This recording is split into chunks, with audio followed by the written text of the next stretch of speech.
Bonjour et bienvenue à l'entretien de la ville. That was my horrible attempt at French, but we're here at the La Fête de Marquette here on the east side of Madison for Talk of the Town, and I'm joined now by Phil Anderson, who is running for U.S. Senate. Phil, welcome to the program. Thanks for having me. Yeah, good to have you with us. So I'm really excited to talk about this because polls came out on Wednesday. You and Gary Johnson were mentioned and did pretty well. Yeah, we both did, right around 8% for each of us.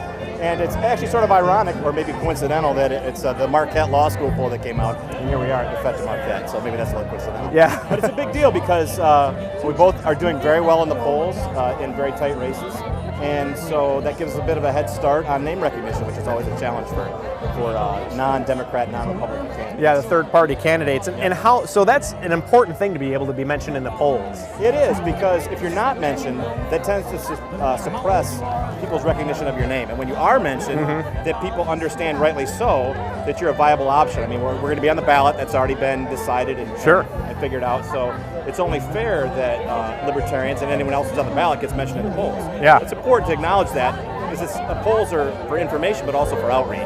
Yeah, absolutely. So libertarians have, up until recently, been excluded from the polls, as I understand. Correct. Why has that been the case? Well, basically, it's a strategy, and you'll also notice that libertarians have been excluded from debates for the most part over the last, I don't know, forever maybe. The Democrats and Republicans have a vested interest in excluding third-party candidates, especially libertarians, because we ask them questions that they wouldn't ask each other about growing government, about going to war, about invasions of privacy. These are questions that Russ Feingold and Ron Johnson don't want asked of them, and they won't ask each other because they have the same opinion. The same goes in the presidential race as well. They don't want Gary Johnson in the debates, but as we get better polling numbers, they'll have to answer those questions. Yeah, absolutely. And so overall, what does this mean for you and the presidential candidates? I mean, you're showing up on the polls now, and that's good for you. What does that mean for you and the presidential candidates? It's an acknowledgement of a reality that people, number one, people are really upset with the status quo in politics. Yeah. And that's sort of exemplified in the Trump versus Clinton race. But there's also in polling and in my interactions and other people's interactions in Wisconsin, a lot of dissatisfaction with the fact that they've got two major party candidates for Senate who are both in effect incumbents. And people that have been in Washington and haven't solved the problems that they said they were going to, haven't done all that. So the polls acknowledge that people are ready for a third choice, for a different choice. And that's important, that people's opinions get validated publicly. Yes, absolutely. And does that mean that you'll get an opportunity to be in the debates now? Well, I expect to. Now, this is sort of maybe a longer answer, so if you'll forgive me. That's fine. For the same reason we talked about polling, it goes with debates.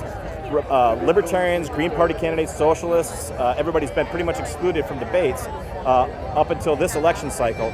Gary Johnson's plan, as he stated all along, is to get mentioned in the debates, and the federal requirement is that they get to 15% in the 5 major polls, or an average of the 5 major polls. So that's obviously a threshold that he's close to, because he's already polling at 8 or 9% in Wisconsin. But in other states, he's polling 15, 16, 18%. And especially among millennials and independents, he's actually beating the major party candidates in many areas over Trump, over Clinton. So it's an important acknowledgement that he should be part of the debates.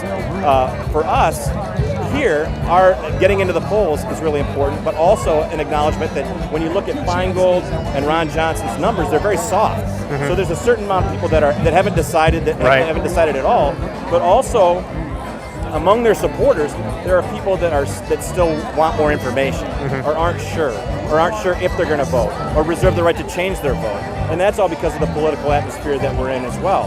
So we expect to be in the debates, but the problem is that the debates, both federally and in Wisconsin, are sort of set up, or I might say rigged, towards the major party candidates. They not only require a certain polling level, but they require things like having a physical office somewhere where you can get mail, which we have. Of course, the Johnson Weld campaign does. Right. They also require that you poll at a certain amount, but also they require that you have a certain amount of cash on hand. In 2012, the requirement was that you have at least $250,000 of cash on hand, not raised, not spent, but just in the bank, and that seems to be a big waste of money. But that's the game that's set up for people to get in debates. But we're going to push that envelope. We're polling well, and we're going to demand to be in that. And I think the public in Wisconsin will demand that as well. Great. Phil Anderson for U.S. Senate, thank you so much for joining us Thanks today. for having me. Get involved, get out and vote, and we'll be right back with more Talk of the Town here at Lafayette de Marquette. Stay with us.